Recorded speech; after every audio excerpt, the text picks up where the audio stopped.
का सनाउल्लाह जैसा कातिल और शरीफों जैसे मुजरिम और जरदारी जैसा माफिया, ये कौम कभी इनके सामने ना झुकेगी ना इनको कबूल करेगी। और जिसने भी जो भी इनके साथ खड़ा हुआ,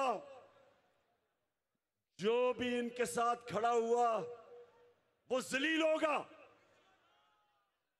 जो भी इनके साथ खड़ा हुआ और कोशिश की इन चोरों को इस मुल्क के ऊपर मुसल्लत करने की, वो भी इनके साथ जलील होगा और तबाह होगा।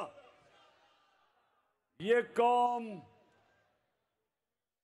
मेरे नबी मोहम्मद मुस्तफा सल्लल्लाहु अलैहि वसल्लम उनकी उम्मत है। दुनिया के सबसे अजीम लीडर के हम उम्मत हैं।